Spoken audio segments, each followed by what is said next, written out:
On commence par les Sims, cette petite simulation de vie que l'on connaît, qui a connu de nombreux épisodes et de nombreux add-ons.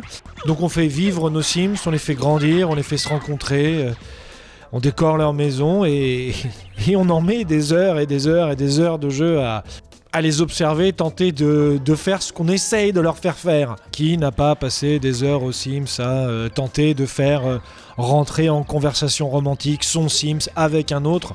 Voilà. On se demande où est l'utilité, mais c'est le plaisir d'y arriver qui compte. Et beaucoup de plaisir égale beaucoup d'heures de jeu. En ce qui concerne Civilization, c'est plutôt évident, étant donné que c'est un jeu qui est au tour par tour et qui est caractéristique du syndrome « Allez, encore un tour et après j'arrête ». C'est-à-dire qu'on commence à jouer à 20h, très tranquillement, et on se retrouve à 3h du matin en train de conquérir le monde. Les mécanismes de jeu très simples font qu'on y revient encore et encore et encore, et c'est un jeu qui est responsable de très nombreuses nuits blanches. En numéro 3, nous retrouvons Minecraft. Avec ses principes extrêmement simples, empiler des blocs pour construire ce que l'on veut, c'est un jeu dans lequel la seule limite reste notre imagination, quoi. Être perdu dans un monde dans lequel on est totalement libre de construire ce que l'on veut comme on le veut, ça devient quand même très addictif. D'autant plus qu'on peut interagir avec d'autres joueurs.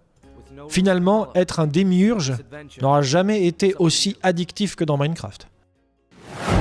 Puisqu'on parle de jeux addictifs, comment ne pas parler de la série des Diablo, le plus célèbre de tous les hack and slash, dans lequel on passe des heures et des heures à tuer des hordes de monstres pour avoir une épée plus puissante que celle qu'on a déjà, afin d'aller tuer des monstres encore plus puissants qui vont nous donner des épées encore plus puissantes que celles qu'on a déjà. On peut trouver plein de raisons pour expliquer le côté addictif de la série des Diablo, mais les faits sont là. Quand on est passionné de Diablo et qu'on n'est pas en train de jouer à Diablo, on n'a qu'une seule envie: rejouer à Diablo.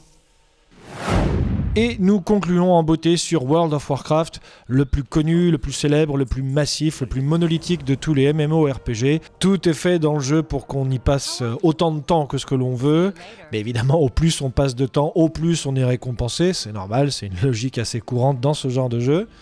Ce qui rend World of Warcraft si addictif, c'est qu'il y a toujours quelque chose à y faire, et tous les jours, quel que soit le moment où on y revient. Il y a des choses à crafter, des choses à aller farmer, il y a des raids à faire, il y a des raids à préparer, et ça, c'est tous les jours. Et il y a tout le temps du nouveau contenu. C'est ce qui fait que même encore aujourd'hui, alors que tout le monde dit qu'il est vieillissant, World of Warcraft reste quand même l'un des jeux les plus addictifs au monde.